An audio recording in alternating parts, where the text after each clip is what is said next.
it's an excuse to be lazy. To be honest with you, it's an excuse to be a person who doesn't, because I can just read my Bible and be a nice girl and not go in the gym and not diet and not take care of how I look. Or as a man,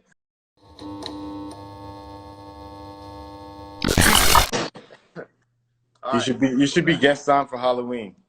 He really should. I was just about to say. I have a shirt. I have a guest on T-shirt. No, I mean like really one of my favorite characters. Okay, so Chris was asking that question about like those skills, and I kind of chalked it up to romantic charisma. What he was describing. So let me agree with Zach before I get into my disagreements. Zach is 100% right in regards to what's most important is spiritual characteristics. Number one, no matter what's most important and what will sustain you for the long haul is going to be those spiritual skills. We can go to Galatians and list all the fruits of the Spirit, right? No one's denying that point, that in a partner, what's most important are the spiritual intangibles, the love for God, the all that good stuff, right? Right. But here is the biological reality. The biological reality is that human beings are God's creations, like monkeys, like chickens, like deer, like all other animals. We are all God's creation. And what happens with all animals is that there has to be a level of mating competency. And mating competency is simply a skill that allows you to successfully mate with the opposite gender, right? So typical example, you look at like some deers. If you want to mate the most, you need to have the largest antlers. It is all different. You can go all throughout the animal kingdom to see those different skills. The fundamental difference between in the past and today is 50 years ago to back, it was, how can I use it? Not mandatory, but it was compulsory dating. And compulsory relationships was based upon the idea that if you want someone, they were given to you. Arranged marriages, things along those lines. You didn't have much of a choice. But today, people have choice. They have choice. And when people choose, they look for individuals who have mating competency and they have skills that make them more desirable to the opposite gender. So to Chris's point, I do understand where he's coming from, where to me, physical attraction is, and this is going to sound blasphemous, is equal to spiritual attraction. To me, it is a three-legged stool in the human biological world. And for a person who has all the spiritual gifts in the world, the most kind-hearted, sweet, nicest, God-fearing person, but if they have no type of romantic attraction, they will be friend zoned their entire lives. Maybe 1,000 years ago, they would have got arranged marriage and they would have got stuck. But if you don't have that sexual charisma as a man, or if you don't have that physical attraction as a woman, you can have all these amazing spiritual gifts, but I'm telling you, you're going to struggle in free market relationships when people have the choices not forced. So the point I was making, just to be clear for everybody, was not, hey, this is how you catch a good wife, or this is how you catch a good husband. Proverbs 31 never says that woman, first of all, she's already married, but secondly, that's not how you catch. I'm not telling anybody, hey, if you're good, if you're solid spiritually, you're going to catch a good guy. Or if you're solid spiritually, you're going to catch a good woman. I've never been on that boat. my whole point was, for us looking, for the people seeking, we need to make sure to keep the spiritual. Oh, 100%. That's what I'm saying. And I guess what Chris King was saying that kept on resonating to me, because he was describing kissing, and he was describing things that from the outside looking in, it seems very secular. It seems very anti-religious. It seems very, the opposite of what the biblical values are describing. But there is a level of romantic competency women expect a man to have. And the honest truth is, at a certain age, they're going to struggle with teaching you. Right. When you're 15, 16 years old, and there's a level of nervousness or a level of anxiousness or a level of ineptitude, they might be patient with you. But at a certain age, if you don't have certain social and romantic skills as a man, it's going to be extremely challenging. It is what it is. And people can say what they want, but let's look at these guys. Seriously, let's look at these guys. Jessica disagreed. The real Jessica Rabbit says she disagrees with you. Listen, man. Any dude that's on either side could like agree with that and justify that, because it is more difficult if you have that like you said, romantic what'd you say, Hafeez? Romantic competency. If you have that romantic competency, man, like words. That's a real thing. That's a real thing. And my only question though is this.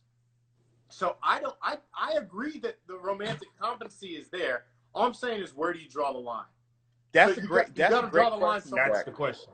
And so to me, here's my problem, honestly, with single religious people, especially religious women who want to share their opinions and give their advice. Is it working? Is the logic that their churches are communicating, is it working? All these guys that are simply just getting all these nice guy skills, are all the women banging their doors to want to get with them in the church? I'm not talking about in the world. I'm just asking in the church. No. All the guys who are so kind and so sweet and so loving and so all that stuff, is it working? I'm just about what's working. And what hurts me the most is that so many women are taught by these pastors who write these books, who give them all this information about the way dating should be and relationships should be, and there's no results from what they're communicating. There is biological realities. And if you are a guy, and it's the same thing. You can be the greatest guy on planet Earth. But if you are, respectfully, 3'11", it's going to be hard. Yeah, I agree. Dude, so this is the thing, though. I agree with Janice Wilson. Good guys don't finish last. They finish second to last. But no, I agree. I agree with you 100%. I think that you should be competent. I think you should be all this. All I'm saying is, like I said, I don't think that we should cross the line of our convictions to get there. So, for example, if we're like, and so what I really think should happen, especially if we're talking about the church, I think these men that are experienced need to have real conversations with these younger men and teach them these things. And I think that's the key, right? So like, and that's what I was just thinking about. Like, so how do we teach men like how to gain that romantic competency without, like you said, crossing the convictions? Because they definitely matter, right? Oh yeah. And like, if nobody teaches you, you're just not going to know unless you go out and experience it, right? So how do we teach these men to say, okay, and I think of the movie Hitch all the time.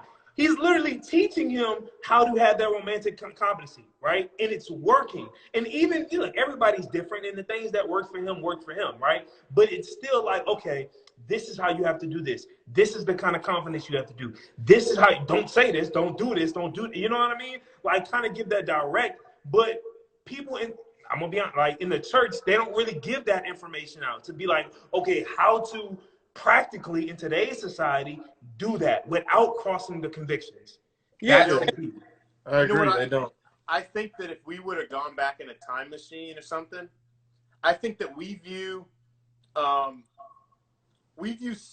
sex in a way that is so perverted because of, you know, the websites and the videos and things like that, that that we almost see it as like taboo, and we see it as bad, because that category, that kind of stuff is bad. But I think back in these days, they didn't see it as such a taboo thing. So I think that it was like, maybe we should check with historians or something, but I think some of the older men probably taught the younger men a lot of these things, like, just like they would teach, yeah, this is how you shoot a bow and arrow, something like that. I don't think that it was so, we don't talk about that. And I think that sometimes churches and the word gets so watered down to like polite and nice that they try to stay away from these topics, and you end up with guys that are either on one extreme or the other. yeah. Yes, Don. I think we just found the next plan for men. No, it's true, and it's multiple layers. I want to address three things. One thing that Zach said, another thing a woman said, and then nothing what Chris said. The first thing is that I truly believe in the past, in what charisma did you need in arranged marriages? You didn't need any. Money. Money. Yeah. Your parents picked. Literally, think about the story of how Isaac met his wife. Literally, his dad told his servant, "Go get this girl from my family, bring her home to my son." Isaac sees her. They're married. There you go. What did he do? What skills did he have? What care? That was the world. You had to be wealthy. Yeah, but even if you weren't wealthy, your parents could just went and found someone for you. You didn't. David found his own. Yeah, but you saw how he had to kill the husband to get her. Twice. He did it twice. And so to me, when people are looking at these biblical models, I'm like, yo, we live in a different world. We live in a free market dating place where women now choose guys. They're no longer given men. So now when they're choosing, they have biological things that they're desiring as well. And to the point about that young lady, I'm not trying to be rude. What are you talking about? So many people, they hate the physical conversation in regards to dating and relationship from a Christian perspective. And a lot of times it's an excuse to be lazy. To be honest with you, it's an excuse to be a person who doesn't, because I can just read my Bible and be a nice girl and not go in the gym and not diet and not take care of how I look. Or as a man, I don't have to become financially stable. I don't have to be ambitious. I don't have to be courageous.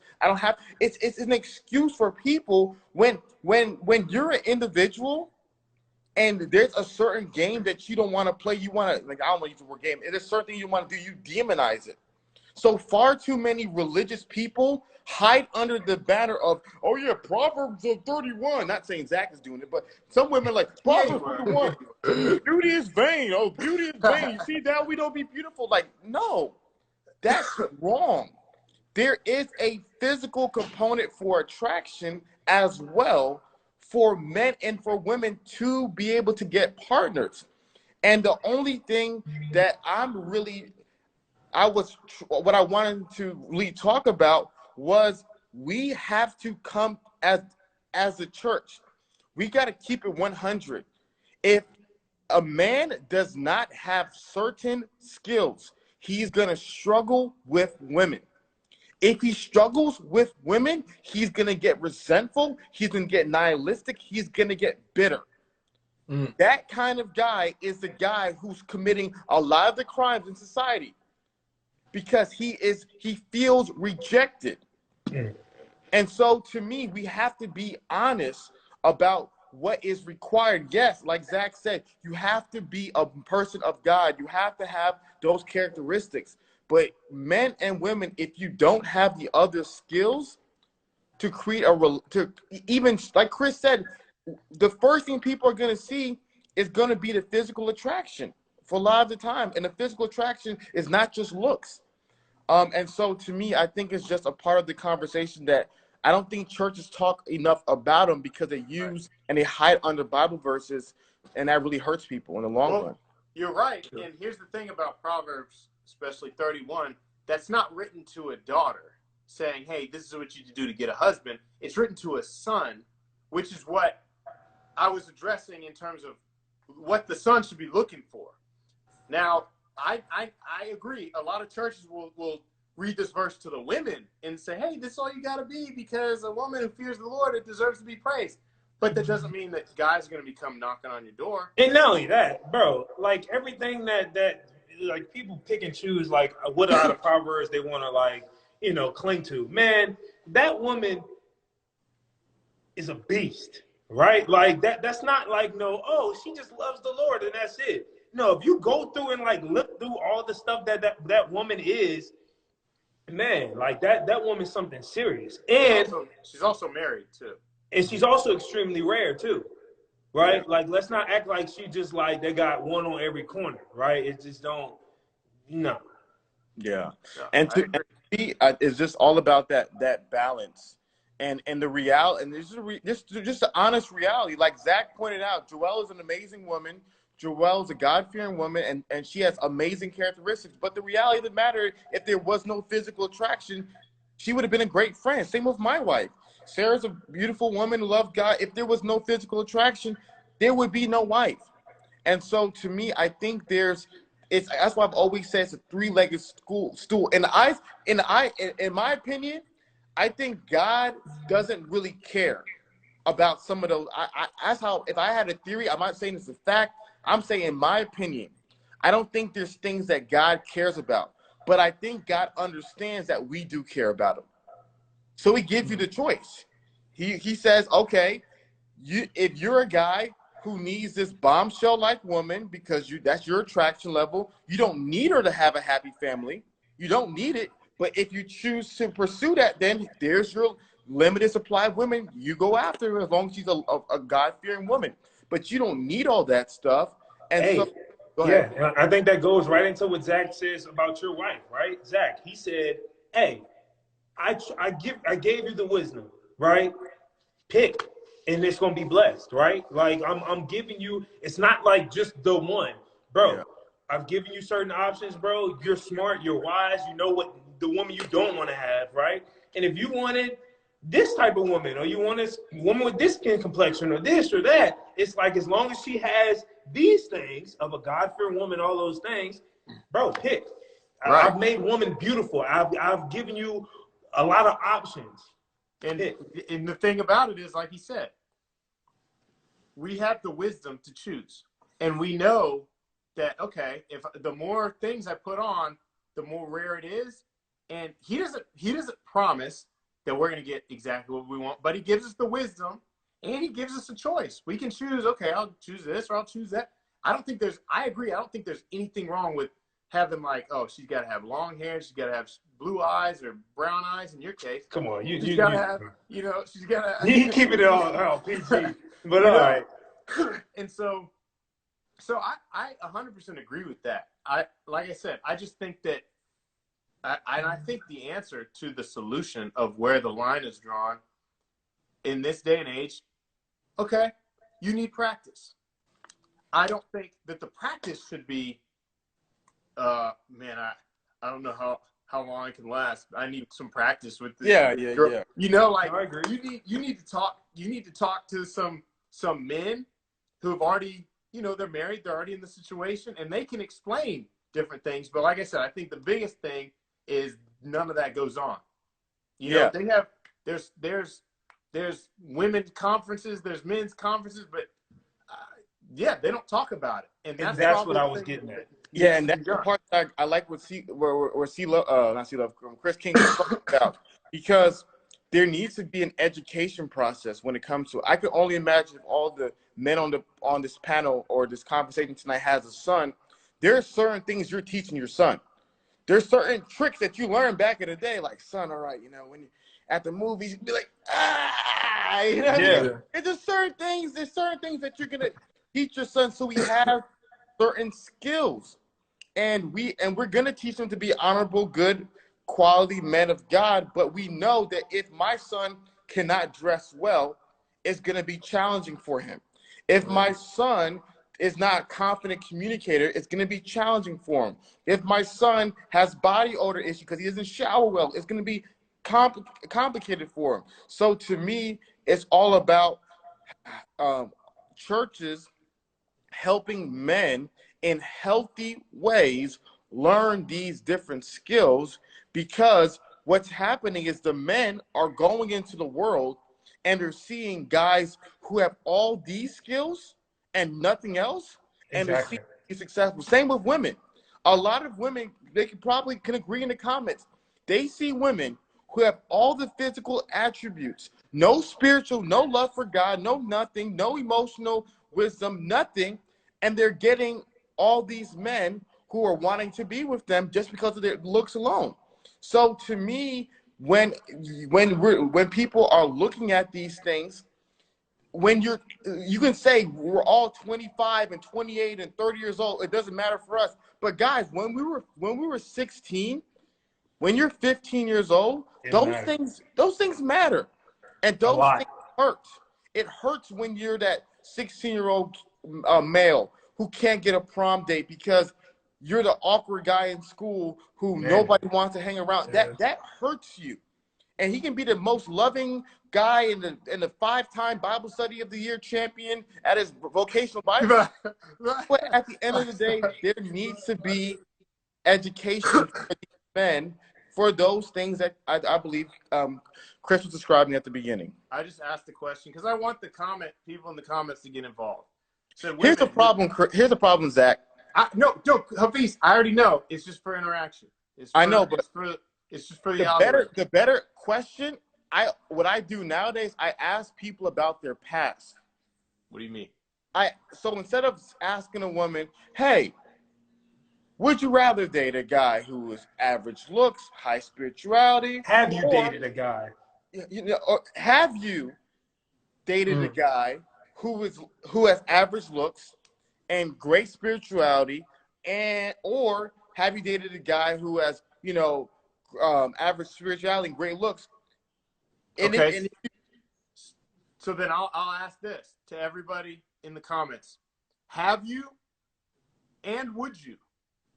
And no, we'll see. No, because if someone, you'll see where I'm going with this. You'll see where I'm going with this. Everyone's gonna give, in my opinion, most people are gonna give you the problem with doing, even when we do the stuff, most people on public platforms are gonna give you politically correct answers to make stuff.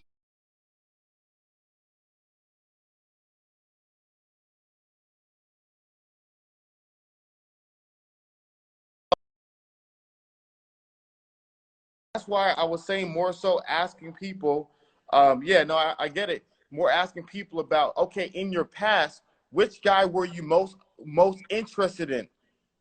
Were you most interested in the average looking guys who were really great spiritually, or were you most interested in the guys who were really attractive but weren't the best spiritually? I'm very curious which one from your past were you the most interested in? That's what I'm more curious about. Because Christina says she has, and someone asked if he was her sugar daddy. She was just on earlier. I don't know if you were watching then. He was old. She was on earlier. Okay, what happened with that? And I saw Jeannie 17. Definition of average. Let's just say below average. Whatever you consider okay enough to date, imagine below that. Have you ever been with someone that you weren't attracted to physically, and would you in the future? And honestly, and I know that's a question being posed, but that's why, like, even for me and like my development and stuff, I'm trying my best to be both, right? To be spiritually sound, I could be that leader and everything like that, but also be physically attractive, to have that romantic, that compatibility, and to know what to do, when to do, where to do it, and to literally have both, right? Because I think if you can learn how to have both, bro, like the sky's the limit. Of course you want both, but are most people both? Why ain't most people? That's the thing. I'm saying, like, on average. Known that was coming. I didn't realize how average he was until the moment. He was insecure about it after that. What do you mean? Honestly, from experience, if the attraction doesn't grasp my attention, we might not even get further than that. Fair. I've never met a guy that was spiritual at all. They all talked about it, but never showed it, especially when I asked them to pray for me. Oh, they didn't even pray for you. That's pray with her. Oh, pray with you. Okay. Well, still, that's kind of 101. So, okay, for the people that said they have, then what went wrong? If they were high spiritually and you... Hey, I will say this. That comment about, oh, we started off as friends is important, and then I wasn't really attracted, but I grew in my... I think that's... And don't kill me or anything, but I think that's more of a woman thing. She got tired of looking at him. It definitely is to kind of grow in that attraction. I don't know many men that would just be like, she was alright. So we tried it, and I kind of grew to like getting crazy attracted to her. I don't know many men that do that. So men and women aren't the same, though. Yeah, right. So in what ways do you think? Let's see. She answered the question. He would say things like, when I dress up, I make him look bad, etc. And it turned out spiritually he wasn't secure in his relationship with Christ. Okay, so spiritually he wasn't good either then. So my question to you guys is, and if anyone has any ideas in the comments, go ahead. But how much can you prepare physically to be ready sexually, physically, in all these areas outside of marriage? That's the question. How can guys train younger guys how to be ready for that, to be romantically up there without actually doing it? All right, so here's what I've came. This is just from what I've learned so far in my 28 years, right? I think you have to first make sure that foundation is solid, right?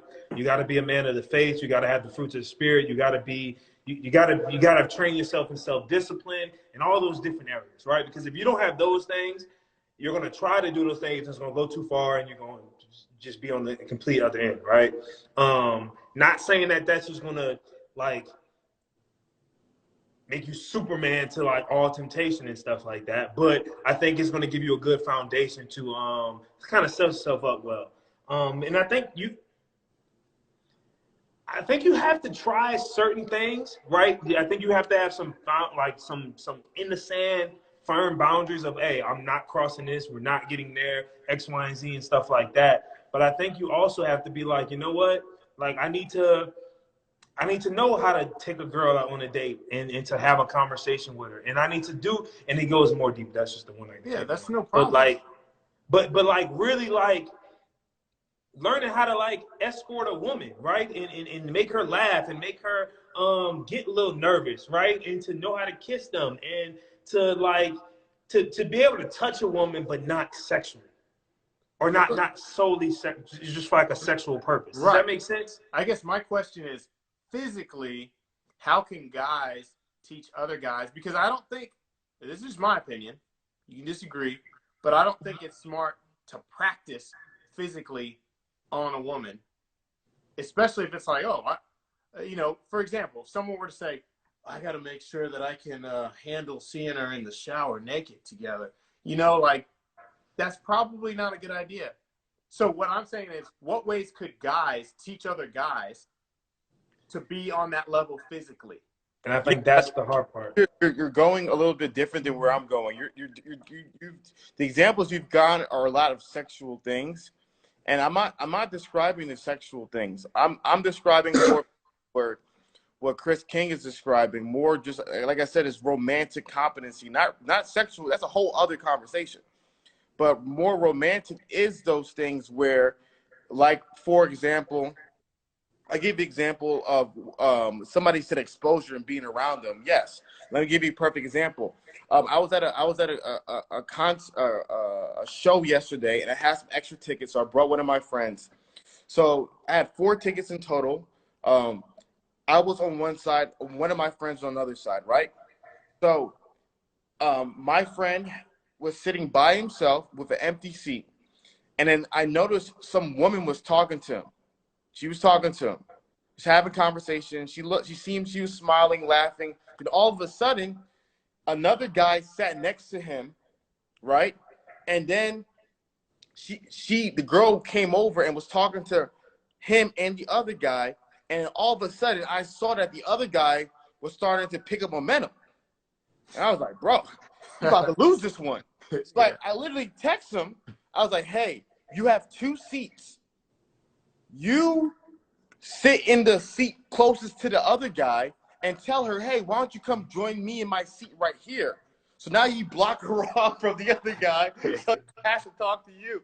Right. And so he did it. She came over, they sat there, they had a great time, exchanged numbers. It was what it was. That's more that immersion, that conversation, being around one another, talking, sharing. Hey man, you're doing this wrong. Hey man, and just that life on life experience. Oh, yeah. And so to me, I'm not describing the sexuals. I'm not describing sexual at all. I'm just describing those romantic skills as a man, things that you are gonna have to learn, things that your dad will teach you. Like you know, how to get a girl. I agree with that. I guess there also needs to be, but this is the thing that I thought we were talking about earlier, was there does need to be a sense of able to do certain things physically, like you said. And that's what I'm saying. Like, I still think it's important to know.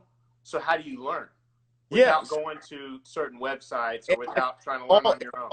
Is a question. Your son's on a date. Let's be honest. I mean, obviously, it's unfortunate that we have to use these generals, but we'll give our sons these advice. We won't give our daughters this advice as much. If your son was on a date with a girl, they've been going on multiple dates, and he asked you, said, hey, Dad, I've never kissed a girl before. He's 16 years old, and he's like, I'm really liking this girl. I'm thinking that, you know, I might kiss her when I take her to her car. What should I do? Are you not giving your son some pointers? Of course. Yeah. But that's what I'm describing. Like, you can't obviously, hey, let's go to the strip club, you know, and get candy to practice kissing on. You know what I mean? Like, you're gonna do it in the health. Take this $60, son. You know, you're gonna do it in the health, you know, and you're gonna potentially, you know, show your son how it's done, maybe with a pillow or something. I don't know. Right. But no, I'm fine with that. I guess my thing is this. I don't know if you were on earlier, but the example was brought up about being in the same shower with somebody or something like that. And that's why it was brought up by Chris. And so that's why I was kind of thrown off. Chris, like, which one? Love? Chris. No. Because I was just listing things that people like, extremes that people could have done. Showering together? Yeah, that's why I'm like, I understand the holding hands, the kissing, I agree with that. I'm saying there's got to be a line somewhere. Yeah, if you're showering together, I mean, Chris said, bro, if you can't shower with the girl, you're spiritually weak. Yeah. You're spiritually weak. Man, I definitely did not say that. Showering, man. But yeah, then you need to get your bench press up a little more. Showering, that's tough. That's tough. Yeah, so I'm talking about the stuff that's, you know, there's a line somewhere. I'm just saying, where is it? And it's not in the shower. I agree. We can all agree on that. Yeah. And so, but no, I think the practice is good. You know, maybe give them the pillow or something. But there's got to be, and maybe, I don't know, maybe invent some sort of silicone rubber thing that has the same feel as a lip. Something, I don't know. You've been on Google, haven't you?